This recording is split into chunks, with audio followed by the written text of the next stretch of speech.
ওরে বাবা, এ কি শব্দ হলো? মিথিলা, ও মিথিলা, ওঠো। একি পায়ের নিচে এত ঠান্ডা কেন? ওগো, ঘরে পানি ঢুকছে। বাঁধ ভেঙেছে মিথিলা, বাঁধ ভেঙে গেছে। রানীকে কোলে নাও, জলদি। বাবা, আমার খুব ভয় করছে, আমাদের ঘর কি ডুবে যাবে? ভয় পাস না মা, সৃষ্টিকর্তা আমাদের রক্ষা করবেন।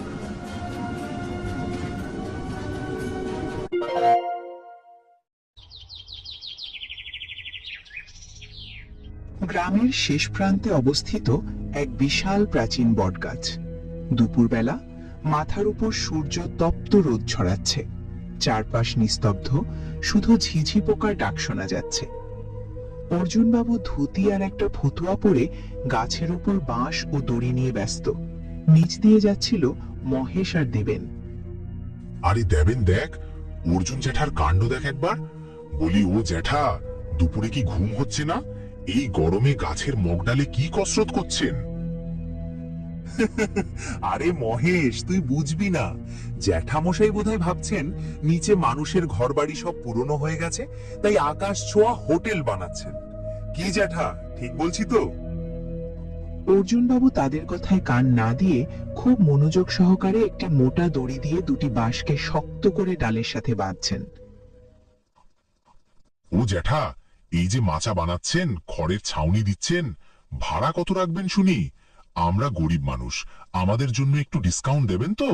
নাকি সেখানে থাকতে হলে আবার লেজ গজাতে হবে? পাগল ছাড়া কি আর কেউ এই রোদে গাছের উপর ঘর বাঁধে? জ্যাঠা, নিচে নেমে আসুন, মাথাটা আপনার একদম গেছে, লোকে দেখলে হাসবে। প্রকৃতি যখন তার রূপ বদলায় রে মহেশ, তখন এই শক্ত মাটিও বালির মতো ধসে যায়। তোরা এখন হাসছিস হাস, কিন্তু বিধাতা যখন পরীক্ষা নিতে শুরু করবেন, তখন পায়ের নিচের মাটিটুকুও খুঁজে পাবি না। আমি শুধু সময়ের কাজ সময় করে রাখছি। আরে রাখেন আপনার বিধাতার পরীক্ষা। এই কাঠফাটা দুপুরে বৃষ্টির নাম গন্ধ নেই, নদী শুকিয়ে কাঠ, আর উনি আসছেন বন্যার ভয় দেখাতে। মতিভ্রম হয়েছে আপনার, মতিভ্রম। চল মহেশ, পাগলটার সাথে কথা বলে সময় নষ্ট করে লাভ নেই, চল যাই। মহেশ আর দেবেন হাসতে হাসতে চলে যায়। অর্জুনবাবু দীর্ঘশ্বাস ফেলে আবার কাজে মন দেন। তিনি আকাশের এক কোণে জমে থাকা এক টুকরো ধূসর মেঘের দিকে তাকিয়ে বিড়বিড় করে বললেন, হে সৃষ্টিকর্তা, তোমার লীলা বোঝা বড় দায়। সময় থাকতে মানুষ বুঝতে চায় না, আর সময় পেরিয়ে গেলে শুধু আফসোস করে। আমায় শক্তি দিও, যেন এই পাগলটার পাগলামি অন্তত কয়েকটা প্রাণ বাঁচাতে পারে।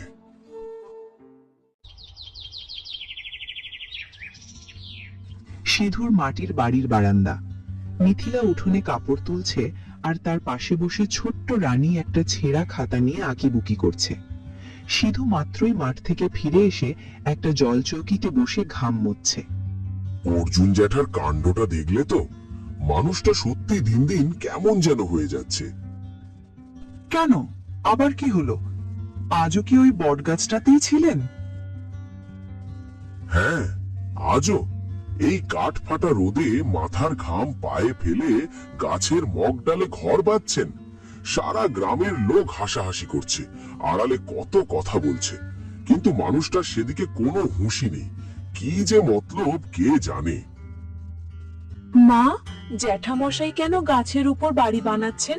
আমরাও কি ওখানে বেড়াতে যাব? না মা, আমরা কেন যাব? উনি হয়তো পাখির জন্য বড় বাসা বানাচ্ছেন। তুমি তোমার আঁকা শেষ করো।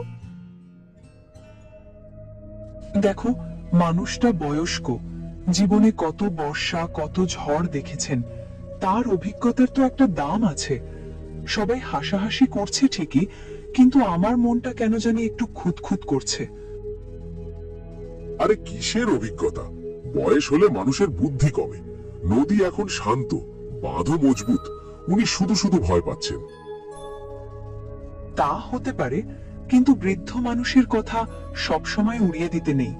তার চোখে হয়তো এমন কিছু ধরা পড়েছে যা আমরা দেখতে পাচ্ছি না। সৃষ্টিকর্তা কখন কি করেন তা তো কেউ বলতে পারে না। সিধু কোনো উত্তর না দিয়ে চুপ করে থাকে। মিথিলার কথায় তার মনেও যেন একটা ক্ষীণ সংশয়ের মেঘ জমে যায়।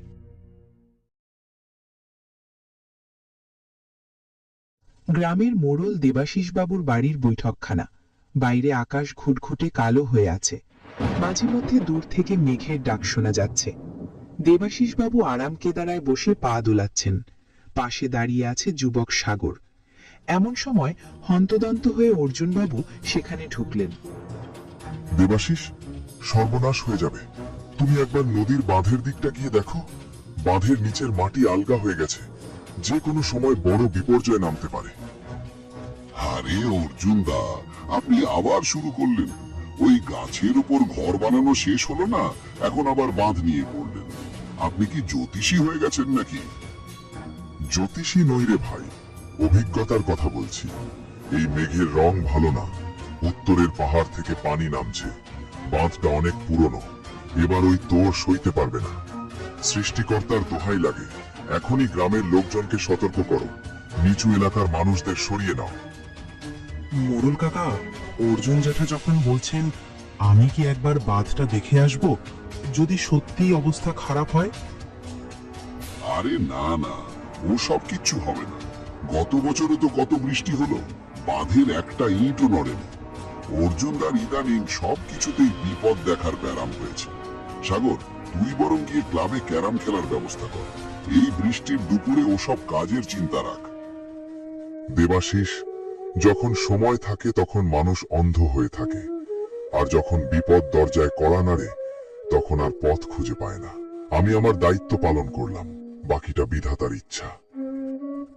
হ্যাঁ হ্যাঁ, বিধাতাই আমাদের দেখবেন। আপনি এখন আসুন তো জ্যাঠা, অযথা ভয় ছড়াবেন না। আমরা অনেক ভালো বুঝি কোনটা বিপদ আর কোনটা নয়। অর্জুন বাবু মাথা নিচু করে ঘর থেকে বেরিয়ে যান। বাইরে ঝোড়ো হাওয়া বইতে শুরু করেছে। দেবাশিস বাবু উদাসীনভাবে আবার পা দোলাতে থাকেন, কিন্তু সাগরের চোখে মুখে কিছুটা দুশ্চিন্তার রেখা ফুটে ওঠে। মোড়ল কাকা, আকাশটা কিন্তু সত্যিই খুব ভয়ঙ্কর দেখাচ্ছে। ধুর, তুইও কি ওই পাগলা বুড়োর মতো ভয় পাচ্ছিস? যা তো এখান থেকে। গভীর রাত।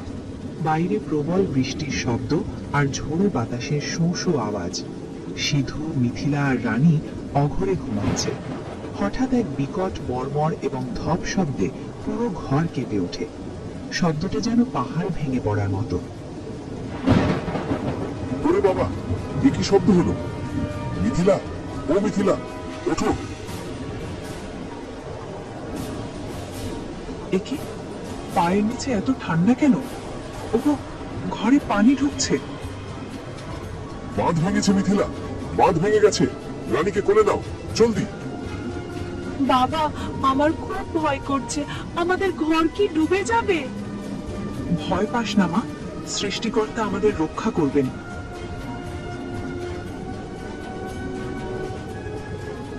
ওগো, পানির টান তো খুব বাড়ছে, আমরা বেরোবো কি করে?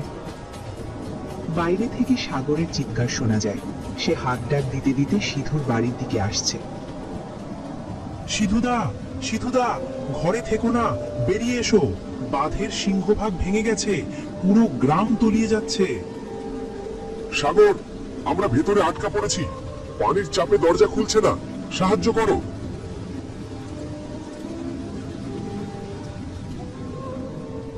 সিধুদা, ঘরে থাকার উপায় নেই। এই স্রোতে ঘর যে কোনো সময় ধসে পড়বে। চালে ওঠো, আমাদের এই টিনের চালটাই এখন একমাত্র ভরসা। মিথিলা, রানীর হাত ছাড়বে না। সাগর, ওকে একটু ধরো।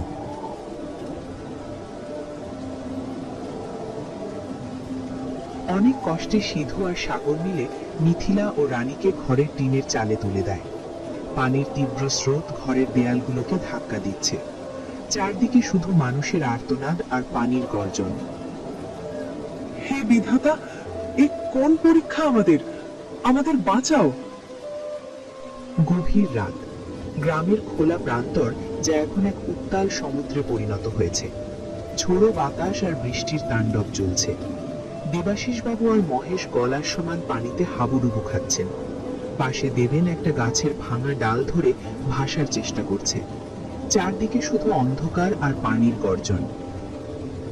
ওরে বাবারে, মরে গেলাম, কেউ আমাদের বাঁচাও, স্রোত আমাকে টেনে নিয়ে যাচ্ছে। মহেশ, দেবেন, আমাকে ধরো। আমি নিজেই পাচ্ছি না মোড়ল কাকা, পার মাটিতে ঠেকছে না। বিধাতা কি আজ আমাদের শেষ করেই দেবেন? কেন যে আগে থাকতে সতর্ক হলাম না? ওদিকে দেখো, দূরে একটা আলোর ঝিলিক দেখা যাচ্ছে না? ওটা কিসের আলো? হঠাৎ অন্ধকারের বুক চিরে একটি শক্তিশালী টর্চের আলো তাদের দিকে এসে পড়ল। দেখা গেল বিশাল আকার সেই বটগাছটির উপর থেকে কেউ আলো ফেলছে। সেটি অর্জুন বাবুর টর্চ। দেবাশিস, মহেশ, ঘাবড়াস না তোরা, একদম ঘাবড়াস না। হাত পা চালা, বাম দিকে একটা বাঁশ ভাসিয়ে দিচ্ছি, ওটা ধর। তোরা বট গাছের দিকে আয়। ওটা অর্জুনদার গলা না? উনি কি এখনো ওই গাছের উপর আছেন? হ্যাঁ, জ্যাঠা আমাদের ডাকছেন। ওই যে দেখুন, উনি একটা লম্বা দড়ি আর বাঁশ নিচে ফেলছেন। জ্যাঠা আমাদের বাঁচান, আমরা আসছি। তোরা সাঁতরে আয়, ভয় পাস না। এই বট গাছ তোদের আগলে রাখবে। সৃষ্টিকর্তার উপর ভরসা রাখ। আমি দড়িটা শক্ত করে ধরে আছি। আমরা মানুষটাকে পাগল বলেছিলাম দেবেন, অথচ আজ তার আশ্রয়ে আমাদের প্রাণ ভিক্ষা চাইতে হচ্ছে। হে বিধাতা, আমাদের ক্ষমা করো।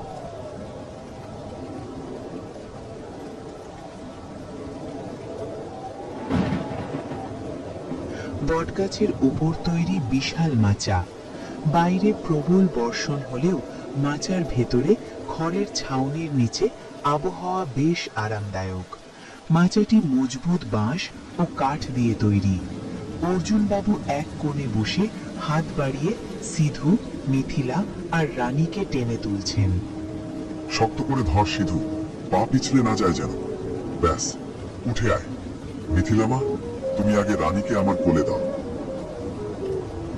জ্যাঠা, আপনি আমাদের নতুন জীবন দিলেন। আমি তো ভেবেছিলাম আজই আমাদের শেষ রাত। ওগো দেখ, এখানে একদম পানি ঢুকছে না। কি সুন্দর শুকনো খড় বিছানো, মনে হচ্ছে যেন আমরা নিজের ঘরেই আছি। বাবা, এটা তো আমাদের ঘরের চেয়েও সুন্দর। দেখ মা, উপরে কত সুন্দর ছাদ। এটা কি গাছের উপর কোনো হোটেল? হ্যাঁ দিদি ভাই, এটাকে হোটেলই ভাবো।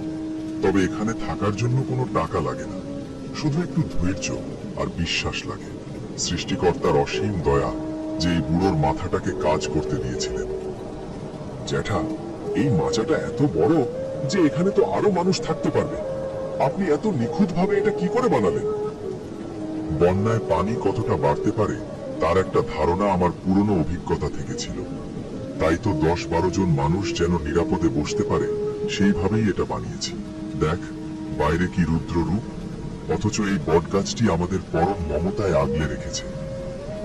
আমরা আপনাকে পাগল ভেবেছিলাম জ্যাঠা, কিন্তু আপনিই ছিলেন আমাদের মধ্যে সবচেয়ে জ্ঞানী। বিধাতা আপনার মাধ্যমে আজ আমাদের প্রাণ বাঁচালেন। শেষ রাত, বটগাছের উপরের মাচা। বৃষ্টির তেজ কিছুটা কমেছে, কিন্তু চারদিকে কনকনে ঠান্ডা হাওয়া। মাচায় আশ্রিত সবাই ক্লান্তিতে নুয়ে পড়েছে। খিদের জ্বালায় মহেশ ছটফট করছে আর দেবেন পেটে হাত দিয়ে বসে আছে। আর সহ্য হচ্ছে না জ্যাঠা, পেটের ভিতর যেন আগুন জ্বলছে।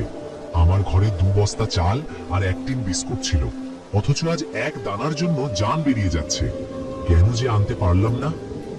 এই ঠান্ডায় খিদেটা আরো বেশি লাগছে। শরীর আর চলছে না জ্যাঠা। আমরা কি এই না খেয়েই মারা যাব? আহা মহেশ ভাই, আক্ষেপ করো না। জীবন বাঁচলো এটাই বড় কথা। কিন্তু সত্যি, ছোট বাচ্চাটা আর শরীর ছেড়ে দিচ্ছে। ওর মুখে কিছু না দিলে বিপদ হবে। অর্জুন বাবু শান্তভাবে মাচার এক কোণ থেকে একটি প্লাস্টিক দিয়ে মোড়ানো বড় পোটলা টেনে বের করলেন। সবাই কৌতূহলী হয়ে সেদিকে তাকালো। ধৈর্য হারিও না, আমি জানতাম এমন সময় আসবে। তাই মাসখানেক আগে থেকেই কিছু শুকনো মুড়ি, চিড়া আর পাটালি গুড় জমিয়ে রেখেছিলাম। অর্জুন বাবু এক মুঠো করে মুড়ি আর এক টুকরো গুড় সবার হাতে দিতে লাগলেন। জ্যাঠা, আপনি এগুলো গুছিয়ে রেখেছিলেন? প্রকৃতি আমাদের পরীক্ষা নেয় রে মহেশ। বিধাতা আমাদের ধৈর্য দেখছেন। এই দুর্যোগে এক টুকরো শুকনো রুটি বা এই সামান্য মুড়ি আজ আমাদের কাছে অমৃত। মানুষের দম্ভ চূর্ণ করে তিনি আমাদের শেখান যে সামান্য দানাটুকুর মূল্য কত। আপনি সত্যিই মহৎ জ্যাঠা। এই খাবারটুকু না পেলে আমরা কেউই কালকের সকাল দেখতে পারতাম না। সব তার ইচ্ছা, আমরা শুধু একে অপরের সেবা করতে পারি। এখন সবাই অল্প করে খেয়ে জল খেয়ে নাও, শরীর চাঙ্গা করো, এখনো লড়াই বাকি আছে। শেষ রাত, চারদিকে পানির প্রচন্ড গর্জন। হঠাৎ নিচ থেকে সাগরের ক্লান্ত কণ্ঠস্বর ভেসে আসে। জ্যাঠা, হাতটা ধরুন, আমি আর পারছি না, স্রোত খুব বেশি। ধরলাম রে সাগর, শক্ত করে ধর। মিথিলামা, জলদি আয়। সিধু ও অর্জুন বাবু মিলে সাগরকে ওপরে টেনে তোলেন। দেখা যায় সাগরের গামছায় বাঁধা 1 বছরের একটি ছোট শিশু। শিশুটি ঠান্ডায় নীল হয়ে গেছে। ওরে বাবারে, বাচ্চাটা একদম হিম হয়ে আছে। ওর মা বাবার কি হলো সাগর? জানি না দিদি, পানির তোড়ে সবাই ভেসে গেছে। আমি ওকে একটা ঘরের চালে ভাসতে দেখে তুলে নিলাম। ওর নিঃশ্বাস এখনো চলছে। মিথিলা, ওর ভেজা কাপড়টা বদলে দাও। আমার পোটলায় একটা সুতির চাদর আছে, ওটা দিয়ে ওকে গরম করো। বিধাতা ওকে আমাদের কাছে পাঠিয়েছেন বাঁচানোর জন্য। দেবাশিস বাবু এক কোণে বসে স্তব্ধ হয়ে এই দৃশ্য দেখছিলেন। তার চোখে জল। তিনি তাকিয়ে দেখলেন অর্জুন বাবু কিভাবে তিল তিল করে জমানো খাবার আর আশ্রয় দিয়ে সবার প্রাণ রক্ষা করছেন। তিনি লজ্জিত বোধ করলেন। অর্জুনদা, আমাকে ক্ষমা করে দিন। আমি মোড়ল হয়েও যে দায়িত্ব পালন করতে পারিনি, আপনি একজন পাগল সেজে সেই কাজ করে দেখালেন। আমি আপনার অভিজ্ঞতাকে উপহাস করেছিলাম, কিন্তু আজ বুঝতে পারছি দূরদর্শিতা কি বড় জিনিস। ওসব ভুলে যাও দেবাশিস। মানুষ মানুষের জন্য, এটাই তো বড় কথা। আজ যে আমরা বেঁচে আছি, এটাই সৃষ্টিকর্তার সবচেয়ে বড় দান। আমাদের দম্ভ প্রকৃতির সামনে নস্যি। জ্যাঠা দেখুন, বাচ্চাটা চোখ মেলেছে, ও আমাদের দিকে তাকাচ্ছে। বটগাছের ওপরের মাচা, চারদিকে ঘুটঘুটে অন্ধকার। বৃষ্টির ঝমঝম শব্দ আর বাতাসের শোঁ শোঁ আওয়াজ এক ভুতুড়ে পরিবেশ তৈরি করেছে। হারিকেনের আলো টিম টিম করে জ্বলছে। সবাই ক্লান্ত, কিন্তু কারো চোখে ঘুম নেই। পানির গর্জনে পুরো গাছটি মাঝে মধ্যে সামান্য কেঁপে উঠছে। বাবা, গাছটা কেন কাঁপছে? পানি কি আমাদের ছুঁয়ে ফেলবে? আমার খুব ভয় করছে। ভয় পাস না মা, জ্যাঠামশাই আছেন তো। উনি কত মজবুত করে মাচাটা বেঁধেছেন দেখেছিস, কিচ্ছু হবে না। দিদি ভাই, তোকে একটা গল্প শোনাই। শোন, অনেক কাল আগে এক বিশাল পাখি ছিল। সে যখন তার ডানা মেলতো, পুরো পৃথিবী শান্ত হয়ে যেত। এই বটগাছটা হলো সেই বিশাল পাখির মতো। সে আমাদের সবাইকে তার ডানার নিচে লুকিয়ে রেখেছে। কোনো তুফান আমাদের ক্ষতি করতে পারবে না। জ্যাঠা, আগে ভাবতাম আমরা কত শক্তিশালী, অথচ প্রকৃতির একটা ঝটকায় আমাদের সব অহংকার ধুলোয় মিশে গেল। আজ আপনার পাশে বসে থাকতে থাকতে মনে হচ্ছে আমরা মানুষ ছাড়া আর কিছুই না। না আছে কোনো জাত, না আছে কোনো উঁচু নিচু ভেদাভেদ।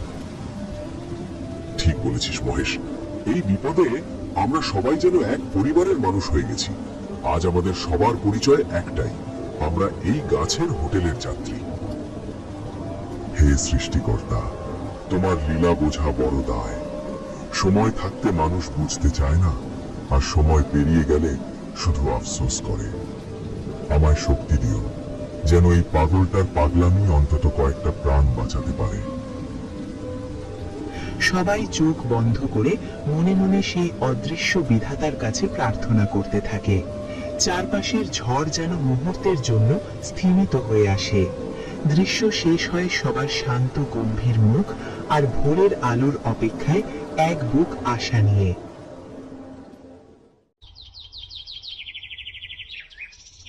ভোরবেলা, বটগাছের ওপরের মাচা। বৃষ্টির দাপট থেমে গেছে। মেঘের আড়াল চিরে ভোরের স্নিগ্ধ আলো পৃথিবীতে এসে পড়ছে। নিচে বন্যার ঘোলাটে পানি অনেকটা কমে গেছে। তবে চারদিকে ঘরবাড়ি আর গাছপালার ধ্বংসস্তূপ ভাসছে। মাচার ওপর সবাই ধীরে ধীরে আড়মোড়া ভেঙে উঠছে। জ্যাঠা, দেখুন জল অনেকটাই নেমে গেছে। ওই দেখুন, আমার ঘরের চালটা দেখা যাচ্ছে। আমরা বেঁচে গেলাম জ্যাঠা। সত্যি সিধু, কাল রাতে যে প্রাণ নিয়ে ফিরবো তা ভাবিনি। এই বট গাছটা না থাকলে আমরাও আজ ওই স্রোতে ভেসে যেতাম। বিধাতার কি অসীম করুণা। জ্যাঠা, আপনি আমাকে মাফ করে দিন। আপনাকে পাগল বলে আমি যে অন্যায় করেছি তার কোনো ক্ষমা নেই। আজ বুঝতে পারছি আপনি পাগল নন, আপনি এই গ্রামের সবচেয়ে বুদ্ধিমান আর দরদি মানুষ। আপনার এই গাছের হোটেল না থাকলে আজ আমাদের কারো অস্তিত্ব থাকতো না। আরে মহেশ, ওসব মনে রাখিনি রে। মানুষ যখন বিপদে পড়ে তখনই কেবল তার চোখ খোলে। আমি শুধু প্রকৃতির ভাষাটা পড়ার চেষ্টা করেছিলাম। কিন্তু জ্যাঠা, আপনি কি করে আগে থেকে বুঝতে পারলেন যে এমন দুর্যোগ আসবে? প্রকৃতি সবসময় আমাদের ইশারা দেয় রে দেবেন। পাখির বাসা বদলানো, পিঁপড়ের আনাগোনা, আকাশের মেঘের রং, এসবই ছিল সতর্ক বার্তা। আমি শুধু সময়ের কাজ সময় করার চেষ্টা করেছি। মনে রাখিস, প্রকৃতিকে বুঝতে শেখো। সময়ের কাজ সময় না করলে পরে কেবল আক্ষেপই সার হয়। নিজের ঘর মজবুত করার পাশাপাশি অন্যের কথা ভাবাই হলো আসল ধর্ম। অর্জুন বাবু মাচা থেকে নামতে নামতে নিচের কর্দমাক্ত মাটির দিকে তাকালেন। ধ্বংসের মাঝেও এক নতুন আশার সূর্য তখন দিগন্তে উজ্জ্বল হয়ে উঠছে।